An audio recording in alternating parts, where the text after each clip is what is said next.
मन नारायणी नारायणी हरि हरि भजमन नारायणी नारायणी हरि हरि हरि ओम नमो नारायण ओम नमो नारायण। आइए भक्तों, आज सुनेंगे बृहस्पति भगवान की कथा एवं आरती। तो एक बार बोलिए प्रेम से बृहस्पति भगवान की जय, लक्ष्मी माता की जय। कि प्राचीन समय की बात है, भारत वर्ष में एक राजा राज्य करता था। वह बड़ा प्रतापी और दानी था। वह नित्य गरीबों और ब्राह्मणों की सेवा सहायता करता था। वह प्रतिदिन मंदिर में भगवान दर्शन करने जाता था, लेकिन यह उसकी रानी को अच्छा न लगता। न वह व्रत करती और न ही किसी को एक पैसा दान में देती। राजा को भी ऐसा करने से मना किया करती। एक समय की बात है कि राजा शिकार खेलने वन को चले गए। घर पर रानी और दासी थी। उस समय गुरु बृहस्पति साधु का रूप धारण कर राजा के दरवाजे पर भिक्षा मांगने आए।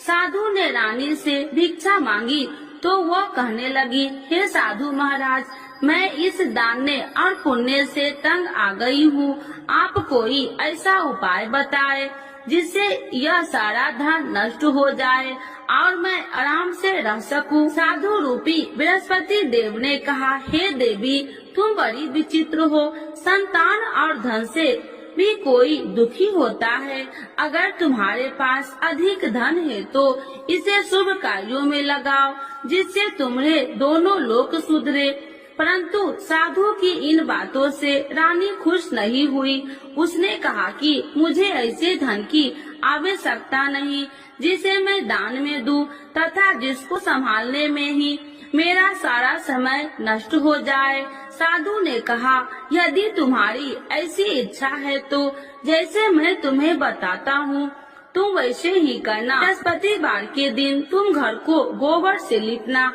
अपने केसे को पीली मिट्टी से धोना, केसे को धोते समय स्नान करना, राजा से हजामत बनाने को कहना, भोजन में मांस मदिरा खाना, कपड़ा धोबी के यहाँ धुलने डालना।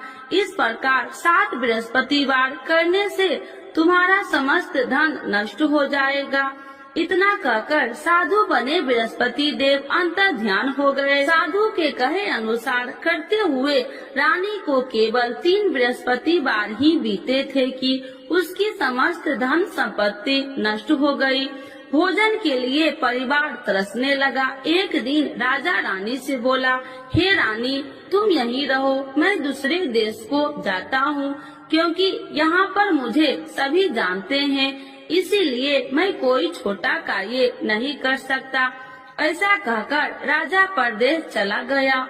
वहाँ वह जंगल से लकड़ियाँ काट कर लाता और शहर में बेचता।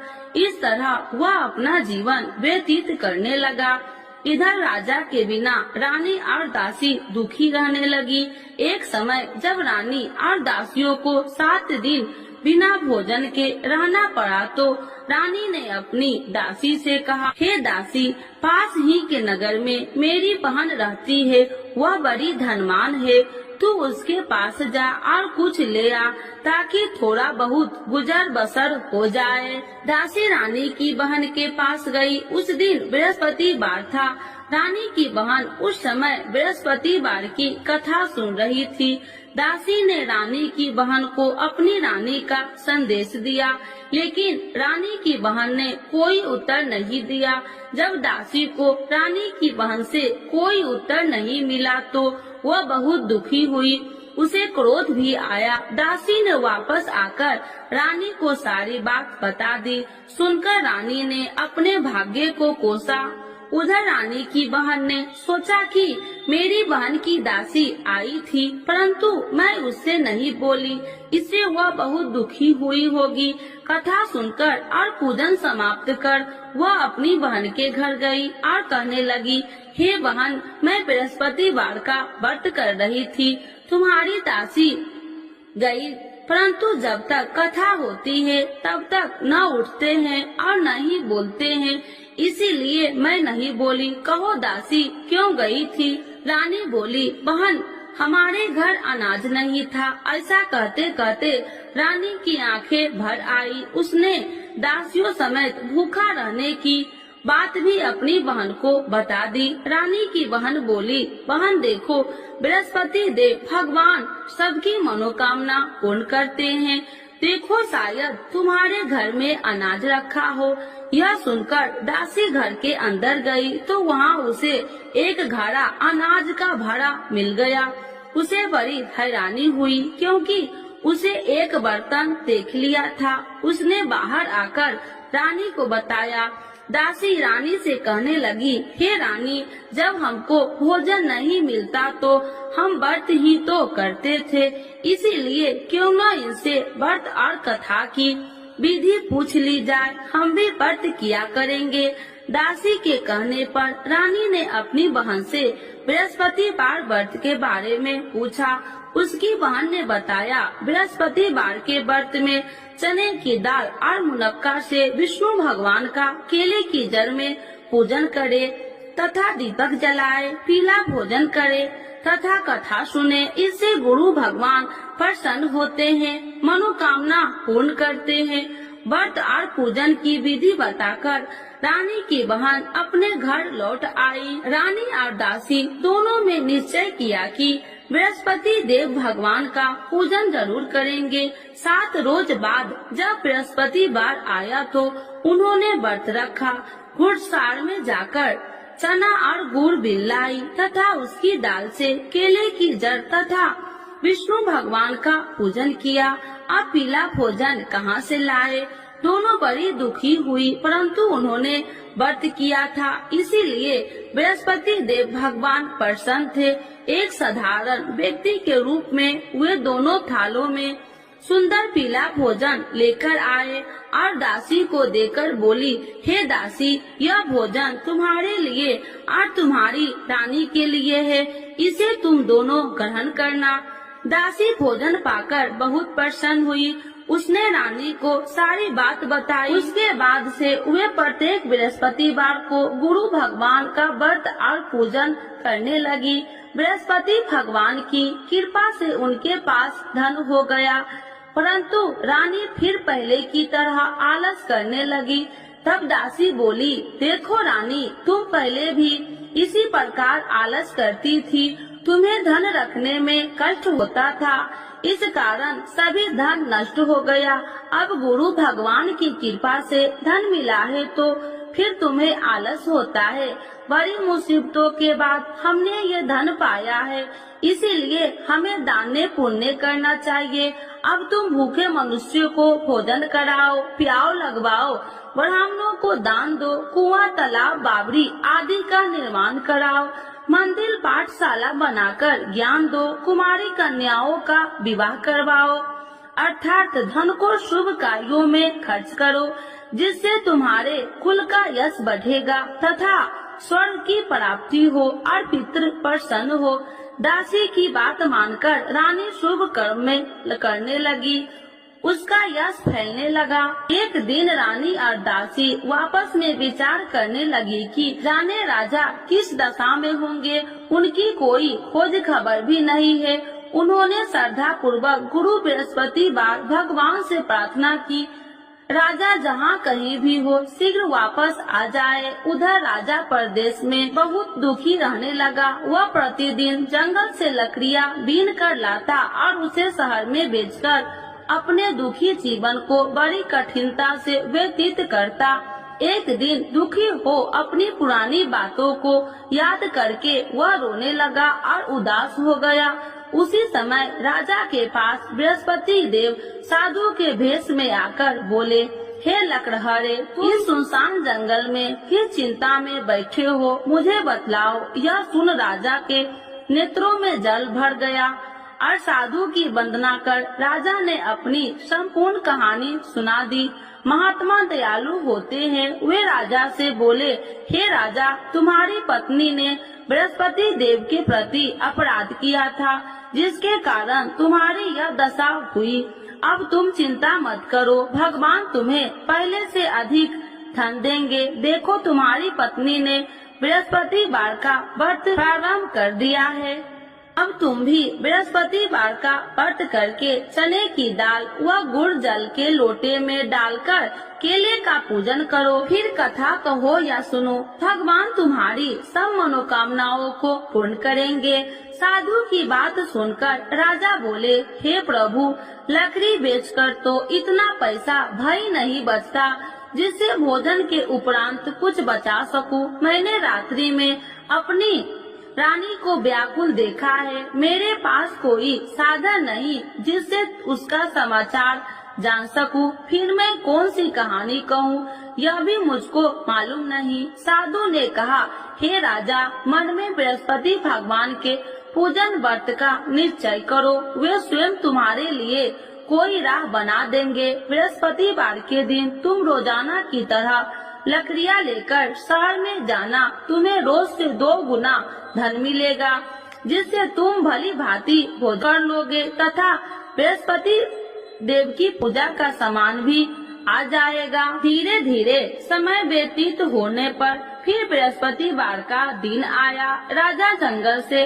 लकड़ियाँ काटकर शहर में बेचने लगा। उसे उस दिन और 2 दिनों से अधिक धन मिला। राजा ने चना गुड़ आदि लाकर बृहस्पतिवार का व्रत किया। उस दिन से उसके सभी कलेश दूर हुए। परंतु जब अगले गुरुवार का दिन आया तो वह बृहस्पतिवार का व्रत करना भूल गया। इस कारण बृहस्पति भगवान नाराज हो गए।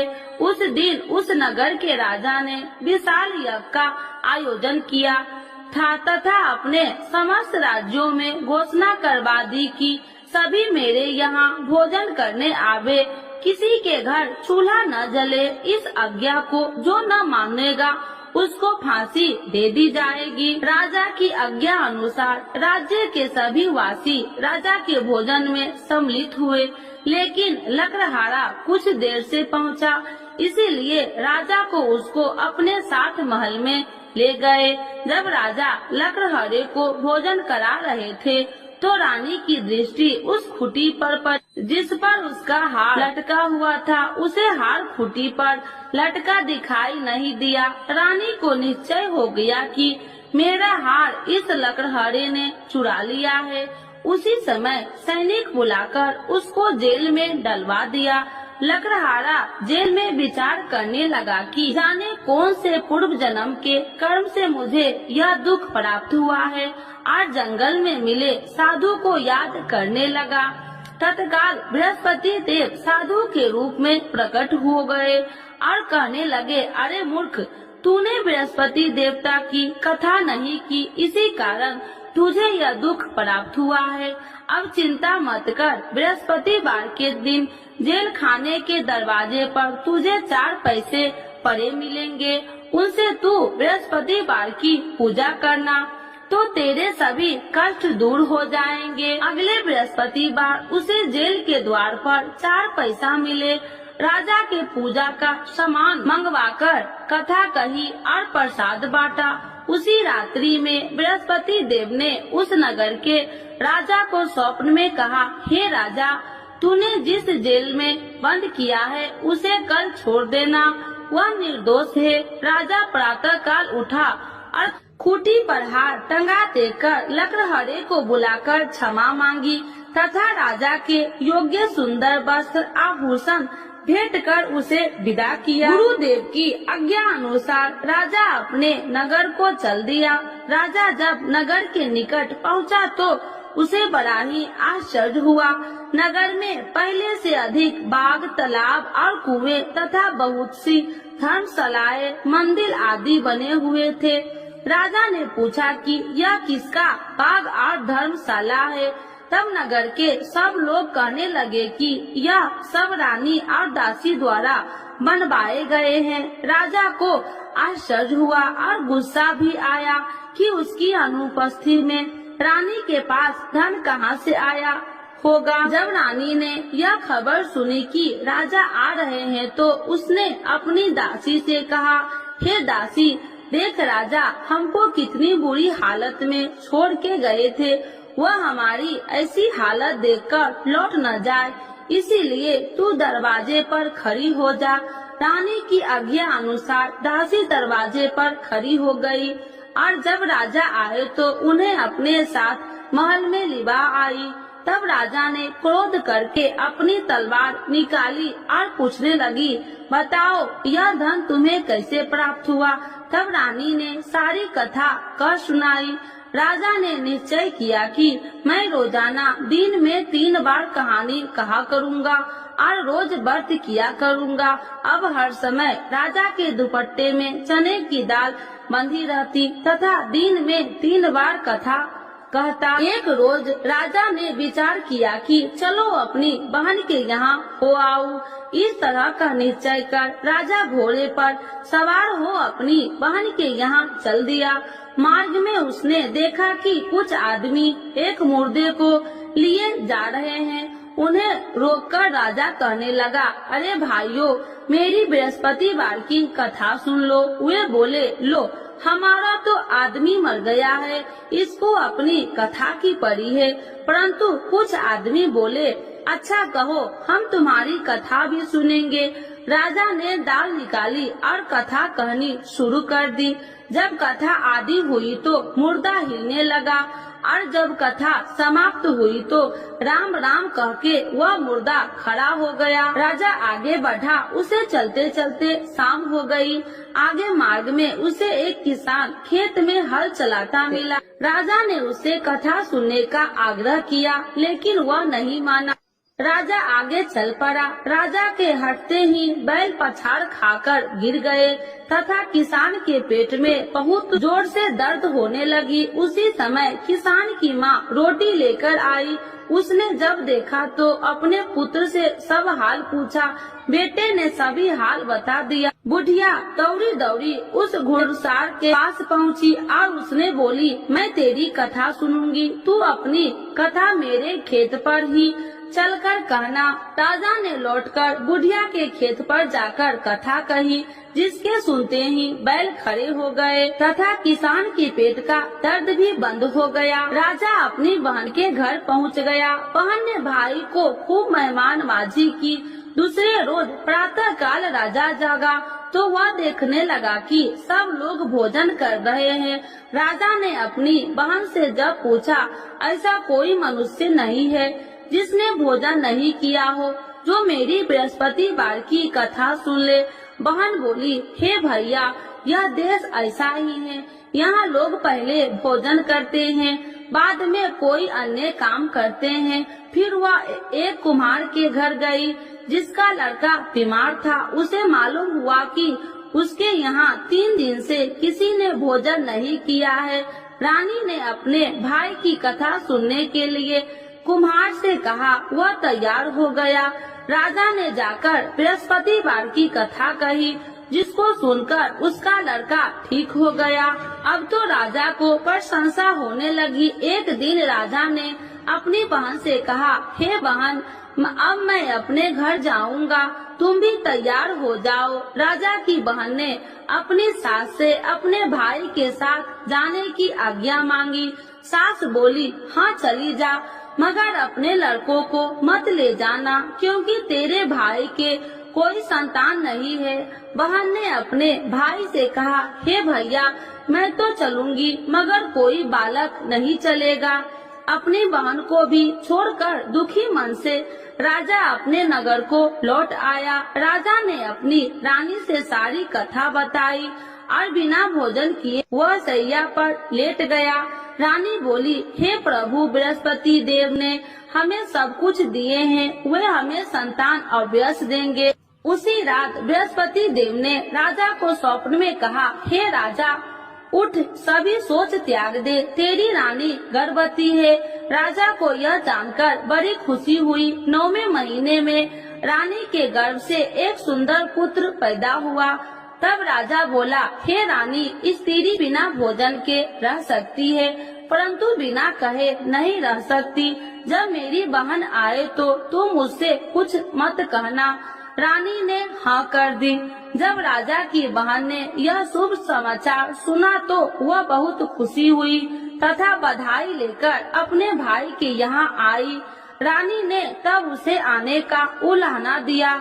जब भाई अपने साथ ला रहे थे तो तब टाल गई, उनके साथ न आई और आज अपने आप भागी भागी बिना बुलाए आ गई। तो राजा की बहन बोली, भाई मैं इस प्रकार न कहती तो तुम्हारे घर औलाद कैसे होती। बृहस्पति देव सभी मनोकामनाएं पूर्ण करते हैं। जो श्रद्धा भाव पूर्वक बृहस्पतिवार का व्रत करता है एवं कथा पढ़ता है अथवा सुनता है और दूसरों को सुनाता है, बृहस्पति देव उसकी सभी मनोकामनाएं पूर्ण करते हैं, उनकी सदैव रक्षा करते हैं। जो संसार में सद्भावना से गुरुदेव का पूजन एवं व्रत सच्चे हृदय से करते हैं, उनकी सभी मनोकामनाएं वैसे ही पूर्ण होती है जैसे सच्ची भावना से रानी और राजा ने बृहस्पति देव की कथा का गुणगान किया तो उनकी सभी इच्छाएं बृहस्पति देव जी ने पूर्ण की। अनजाने में भी बृहस्पति देव की उपेक्षा न करे, ऐसा करने से सुख शांति नष्ट हो जाती है। इसीलिए सबको कथा सुनने के बाद प्रसाद लेकर जाना चाहिए। हृदय से उनका नमन करते हुए जयकारा बोलना चाहिए। तो एक बार बोलिए प्रेम से बृहस्पति भगवान की जय, विष्णु भगवान की जय, लक्ष्मी माता की जय। आरती श्री बृहस्पति देव की। ओम जय बृहस्पति देवा, स्वामी जय बृहस्पति देवा। छीने छीने भोग लगाऊं, छीने छीने भोग लगाऊं, कदली फल में बा। ओम जय बृहस्पति देवा, तुम्ही पूरन परमात्मा, तुम्ही अंतर्यामी, स्वामी तुम्ही अंतर्यामी। जगत पिता जगदीश्वर, जगत पिता जगदीश्वर, तुम्ही सबके स्वामी। ओम जय बृहस्पति देवा, चरणामृत निज निर्मल, सब पातक हरिता, स्वामी सब पातक हरिता। सकल मनोरथ दायकी, सकल मनोरथ दायकी, कृपा करो भरता।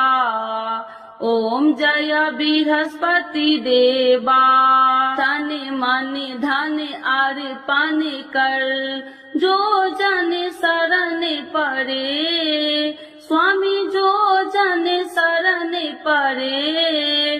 प्रभु प्रकट तब हो करे, प्रभु प्रकट तब हो कर, आकर द्वार खड़े। ओम जय बृहस्पति देवा, दीन दयाल दयानिधि, भक्तन हितकारी, स्वामी भक्तन हितकारी।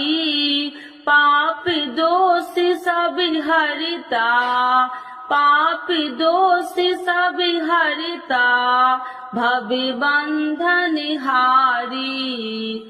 ओम जय बृहस्पति देवा, सकल मनोरथ दायकी, सब संशय तारो, स्वामी सब संशय तारो।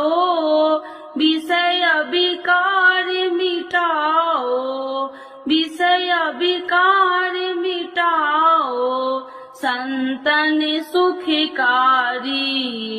ओम जय बृहस्पति देवा, जो कोई आरती तेरी प्रेम सहित गावे, स्वामी प्रेम सहित गावे। ज्येष्ठानंद बंद सो, ज्येष्ठानंद बंद सो, सो निश्चय पावे। ओम जय बृहस्पति देवा, स्वामी जय बृहस्पति देवा। बृहस्पति भगवान की जय, विष्णु भगवान की जय, लक्ष्मी माता की जय।